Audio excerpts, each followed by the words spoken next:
Hello YouTube, it's your boy Nathan coming to you to do another recap video. Today we are talking 90 Day Fiancé The Other Way, Season 5, Episode 2, Long Distance Medium. So we're just going to get on right on to it. Man, I was debating last night whether to still cover the other way this season, because it's just this season so far it's just a little bit weird. I mean, like, I don't know. It's just a little bit weird. So, I don't know. I'm going to still do it. And if I get weirded out, then I'll let y'all know. I'll still be doing B90 on Sundays. But this season of The Other Way, it's just a little bit weird. But I promise y'all a recap. I ain't going to be too long. First couple I'm going to talk, we met a new couple. We met TJ and Kimberly. So Kimberly's 30, TJ's 33. They were on some kind of like they met on some kind of like spiritual site. And TJ said that, and he's from India. He said that he had messaged Kimberly and she didn't respond at first or sent her request. And then he said that she thought that he was a spammer, but wasn't. But then Kimberly, she does like those like little spiritual readings with the cards and stuff, like psychic readings and stuff. And she said that she had first met TJ in a dream. In a dream, she said.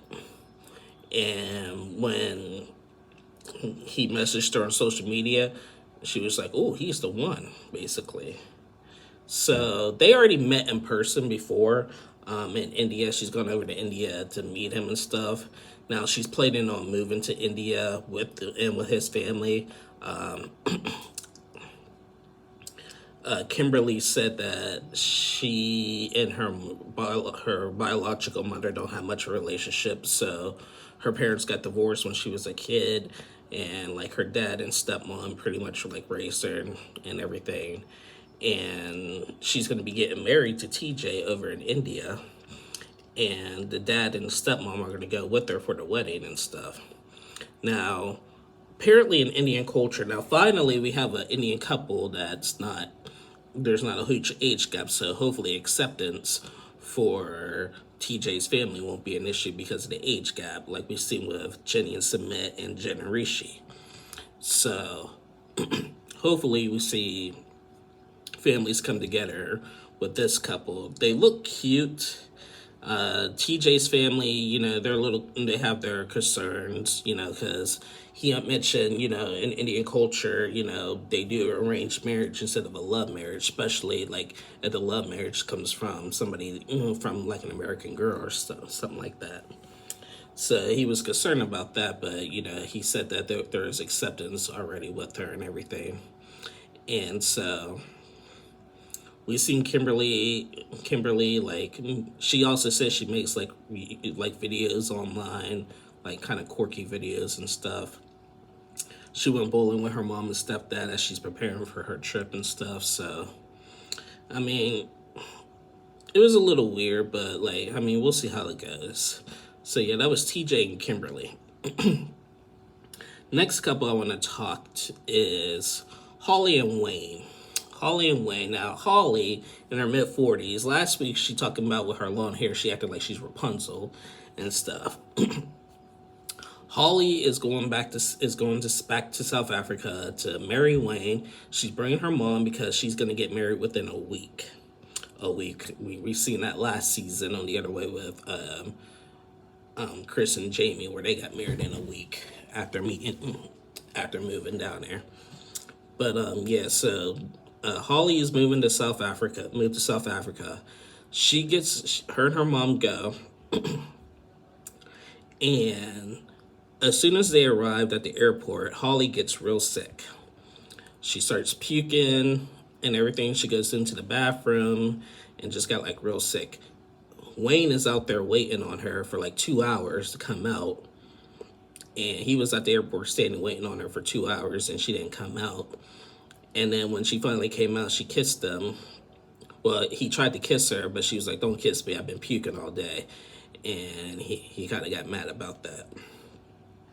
So then he met the mom. He's not really thrilled about the mom being there, because the mom. This is the first time Holly's mom really has been out the country, basically, and basically, she's there for moral support, but he really is not thrilled about it. He wants to move.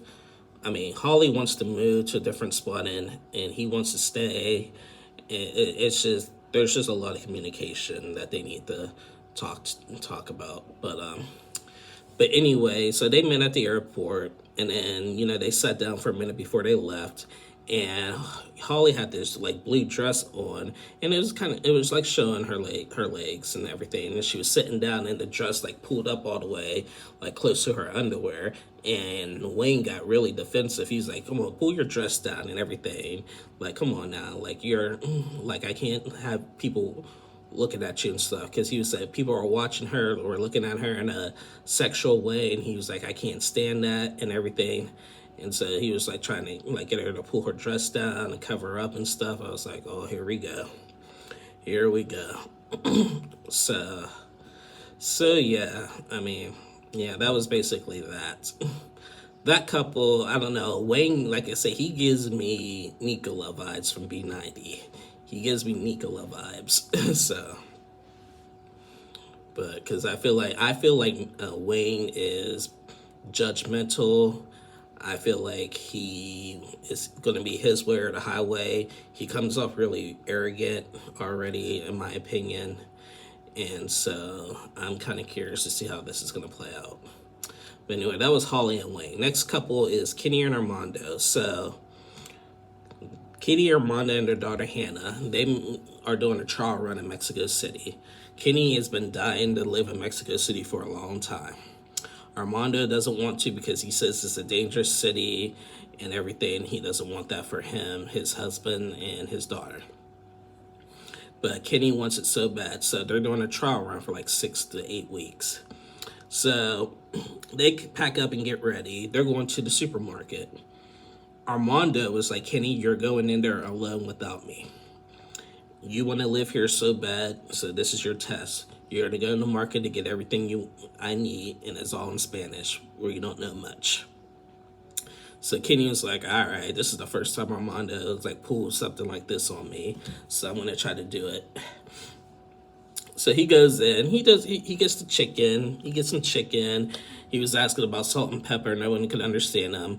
Armando and Hannah were behind him, just like laughing at him basically and everything. And, it is what it was. I mean, he got like basically everything that he needed. He did a good job with that. So Kenny and Armando, they're talking and everything. And, they get into a little back and forth about who's doing more, or like the sacrifices, like Kenny saying, "I sacrificed a lot to come here," and Armando's like, "Do you think I owe you something because of that?" and all that. And it went into like a back and forth battle with that and stuff. And so they were bickering back and forth, and Armando said last week this is like the first like topic that they really disagree on and stuff. And I'm hooked. I mean, I know Kenny and Armando. They can bicker with this all they want, but we all know they'll make up easily.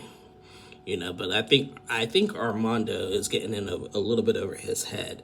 Like he's saying, like he's not being positive about the move. Like he's only thinking of the negative with that. So I do see Kenny's point that he's only thinking of the negative and not the positives. Living in Mexico City and stuff.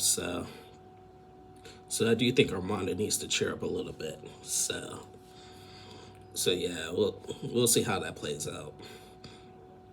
So yeah, that was Kenny and Armando. The next couple I want to talk is Julio, and Kirsten. Julio and Kirsten. So we left off with a cliffhanger with them last week, where Kirsten was at the airport.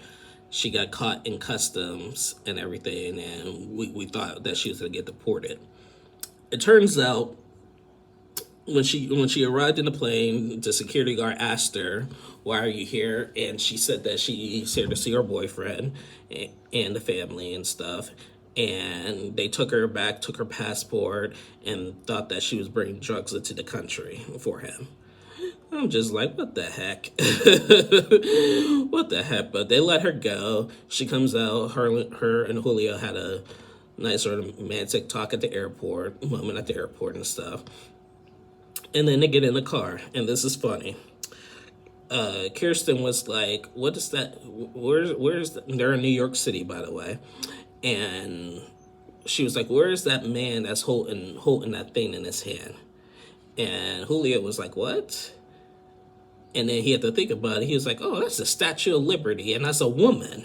And we were just like, why did she think that was a man? She thought the Statue of Liberty was a man. So, yeah, that was our first time in New York. They decided to get a hotel for the night before they go back home to be introduced to Julio's mother. Remember last week, the mother was upset and didn't know much that he's moving to the Netherlands to be with her and stuff. And he told her and stuff. But they decided to go through New York, go through Times Square, Manhattan, and everything. Just take a nightlife walk in the New York life and everything. They go to this bar, and she orders this drink that said, like, we all could have sworn on Pillow Talk that she said a porn star martini or something like that. And we're just like, what? She orders some kind of martini and everything. And, her and Julia are just talking. They only had one scene. They're just talking about the family and then the move to the Netherlands and all that and stuff. And, Kirsten is just getting used to the American life. She said New York was just a little bit too busy for her taste, but she enjoyed it. So yeah, that was a cool little first date for them, like in the U.S. for Kirsten and Julio. So yeah, that was them. And the last couple I want to talk about is Brandon and Mary. Now we all know they're the most talked about couple for this season. Brandon and Mary. As we all know, last week, they want to be on video chat the whole time. Mary playing games, though, because she'll turn off the router to go hang out with her guy friends. But we all know if he does that, all hell will break loose. So, this episode, Brandon, he goes fishing with his godmom and everything. And, they're preparing for the move and stuff. And, they don't want him to move, obviously. They don't like the fact how she likes to be on video chat the whole time and everything and whatever. And then, he packs up to go to the airport. He's wondering if his mom will show up at the airport. She shows up at the airport. She's crying. She don't want him to go, Remember last week I said his mom used to be on drugs and stuff and is now it has recovered from it and stuff, and she wasn't much in Brandon's life and everything. So, but she showed up at the airport, said her goodbyes to him. It was emotional and stuff. Then Brandon gets on the airplane. He's on video chat with Mary. Well, he lost some connection a little bit, and then he finally got Wi-Fi, and he calls Mary, and she was like, "Let me see who's next to you." Brandon was sitting with a girl. Now, we know, when you go on airplanes, you're seated where you're seated. Doesn't matter, guy, girl, whatever. You're seated where you're supposed to be seated. Mary saw that he was sitting next to a girl, and she flipped out. She flipped out. She's like, you're always want to be around girls. You're not even responding to me and everything. Brandon's like, there she goes, overthinking. Like, Mary, I can't control where they put me and everything. You're a liar. You're cheating. You're lying. You like her and everything. And then so Brandon had to, after that horror deal, he had to request to get his seat changed and sit alone. So Brandon on the airplane goes and sits by himself. But Mary's still mad. And he has 3 flights before he could get to the Philippines. And Mary's still mad. He changed his flight in LA. And she's still mad and saying, Like, you like other girls, you like the other girls. Second flight in, there's probably going to be girls on there. You just want to hang out with them. And he's like, I'm not talking to them. I'm not doing nothing with them. Mary, like, calm down and stuff. She's like, no, you're a cheater and a liar. And then she was like, don't come here. I don't want to be in a relationship with you. You're not welcome here. And I'm just like, all right, now this is getting ridiculous, because I am so fed up at, and we see this in normal, everyday, real life, people getting jealous over the smallest things that are not even worth being jealous about. Who gets jealous over someone on the airplane, someone sitting next to somebody else on the airplane where they're supposed to be seated? It just happens to be the opposite sex when he wasn't even doing nothing. She started a big fight over nothing. He wasn't even talking to this girl. They didn't even show the girl that he was sitting by. He moved to another seat, and then she's just still gonna be snapping like that. I mean, come on. The jealousy, and I'm gonna say this is my advice in real life, not even just in this recap. Stop with the jealousy over the small things. Something small like that, there is no reason to be the only time I feel like a couple should be jealous, people should be jealous in a relationship, is if like if you're doing way more with somebody else that's not your partner of the opposite sex way more often than normal, then that's okay to be jealous. But something small like sitting next to somebody else on an airplane when he's coming to see you and everything, don't get jealous over that. Come on now. I just can't, and I can't stand the double standard, like, and then they like to like manipulate you and say, oh, don't come here. I don't want to be in a relationship, over something small like that. Mary got problems. Brandon got problems. He even had a conversation with his godmom saying that, you couldn't hold down a few jobs because of Mary. Their relationship is ridiculous. Like I said last week, I'm fine with the video chatting all day. But if neither one of you can keep a job because of this, then you both got problems. They're both 23 years old, and they got a lot to work on. That's just my opinion. And I'm going to have strong opinions about them all season until I see some improvement. So, yeah, it was another head-scratcher week for the other way. We still haven't seen Danielle and Johan yet. I know they're coming. But we met all the other couples. Welcome TJ and Kimberly, Holly, Wayne, Brandon, Mary, Kirsten and Julia, and of course Kenny and Armando. And we're still waiting on Danielle and Johan. So, anyway, guys, that's the end of my review. I told you I wasn't going to be too long today. Please like and subscribe to my channel. I'll be back on Sunday to recap before the 90 days. So, I love you guys, and I'll see y'all soon.